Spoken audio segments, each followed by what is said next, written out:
Olá, eu sou o professor Charles Assunção e nesse vídeo nós falaremos sobre especificação e catálogos de turbina a vapor. Quando pensamos na especificação de uma turbina, nós temos que pensar quais são as informações mínimas necessárias para que a especificação comece a ser realizada.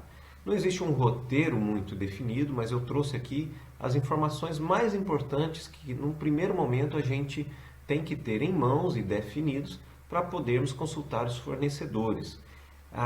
Diferentemente de outros equipamentos, como bombas, compressores, não é muito abundante, não está muito disponível catálogos e curvas de desempenho das turbinas, talvez por elas serem equipamentos tão específicos e com características muito peculiares.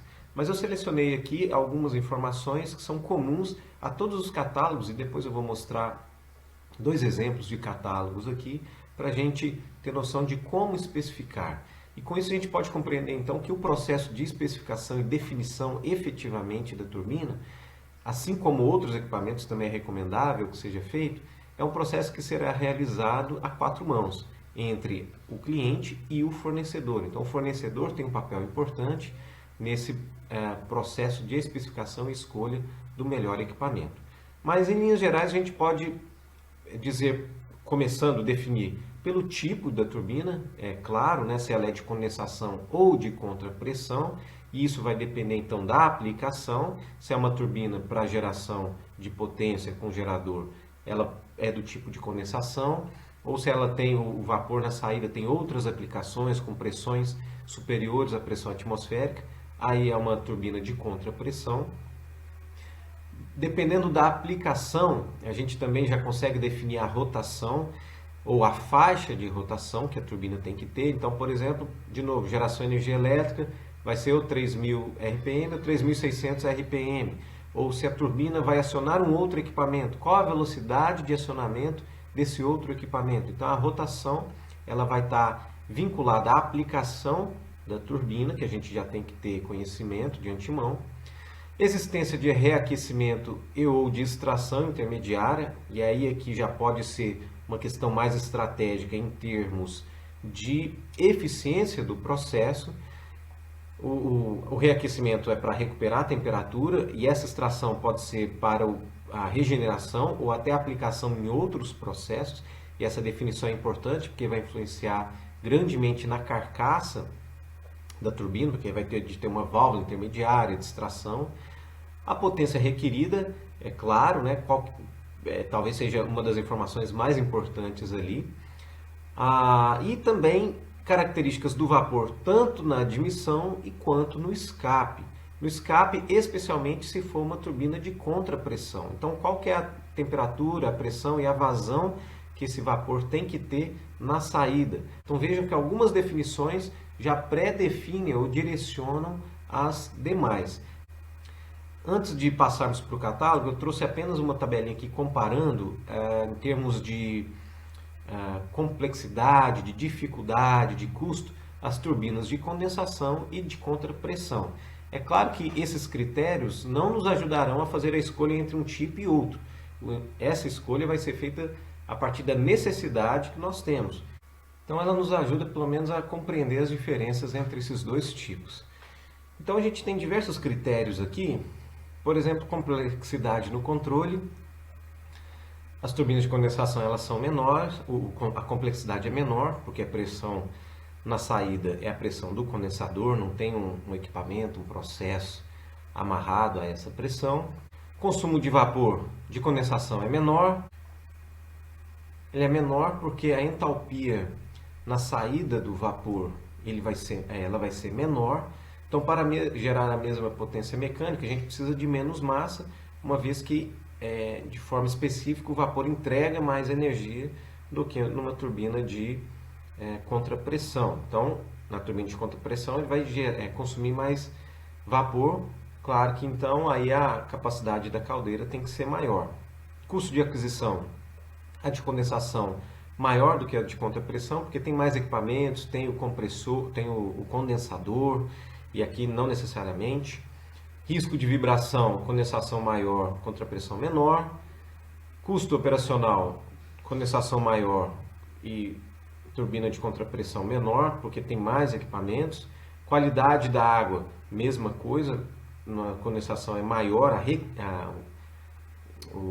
os pré-requisitos são mais apertados do que na de contrapressão. E corrosão das palhetas, em função da menor pressão obtida na saída, especialmente nas regiões ali de saída, isso vai propiciar um maior risco de corrosão do que na turbina de contrapressão, que trabalha com uma pressão maior. Eu vou agora mostrar dois catálogos, só para a gente compreender quais são essas informações e como que elas estão organizadas. Então, esse primeiro catálogo, turbinas multiestágio de alto desempenho, série H, para o ramo de energia, de geração de energia, é da empresa NG, metalúrgica. Vamos focar aqui na parte mais técnica. Então aqui tem um desenho, um esquemático da caldeira e as informações. Então aqui tem vários modelos. Veja que essa aqui é do tipo de contrapressão. Nós temos aqui o tipo de condensação, tipo condensação, de condensação. Então veja que aquela primeira definição é bastante importante. Aí nós temos aqui algumas daquelas grandezas que eu comentei. Potência máxima, rotação nominal, pressão de admissão, temperatura máxima da admissão, a temperatura é importante por conta dos materiais, a pressão do escape, se ela é de contrapressão ou não. Vejam só, ela é de contrapressão, a pressão máxima de escape, 15 bar, só chamar a atenção desse A aqui, é pressão absoluta. Se fosse pressão manométrica, o padrão é ter um G de gauge, ou seja, de manômetro, né? Então seria uma pressão manométrica, mas nesse caso é pressão absoluta. E veja que a pressão máxima de escape é o vácuo. Então está abaixo da pressão atmosférica, como tudo aquilo, bem coerente com aquilo que nós já dissemos em vídeos anteriores. E aqui tem algumas informações dimensionais e números de estágios, 12 estágios aqui. Se a gente vê na de condensação, potência máxima, rotação são as mesmas informações. Ao só chamar a atenção aqui que o número de estágios de condensação ela aumenta, porque naturalmente a pressão vai ser mais baixa, então ele precisa de mais espaço para mais estágios para condensar.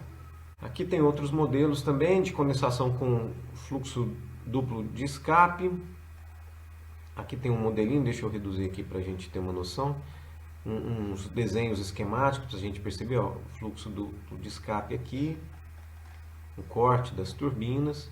E aqui tem a descrição, as características construtivas, que foge um pouquinho, eu não vou ficar lendo aqui, mas você pode buscar esse tipo de catálogo na internet, fica fácil de você compreender. É legal fazer uma leitura para ver as informações, mas boa parte do que nós dissemos está contemplado aqui nesse catálogo. E a parte de controle. E o segundo catálogo é da TGM. Da mesma forma, tem informações aqui da empresa e tal. Fala um pouquinho das turbinas de forma geral. E a parte técnica aqui, se a gente for, vejam que é bem mais resumido. Não traz muitos detalhes. Aqui um tipo de contrapressão com extração. Então, potência, que a gente já falou. Pressão de admissão, que nós comentamos também, e a temperatura de admissão. A rotação, aqui já dá a rotação máxima. A pressão de extração, até 45 bar absoluto. E de escape, 16 bar absoluto. Então, bem dentro daquilo que a gente comentou também. E aqui uma de condensação com extração. A outra era de contrapressão. Então, aqui não traz a pressão de escape, mas apenas a pressão de extração, porque a pressão de escape vai estar abaixo da pressão atmosférica.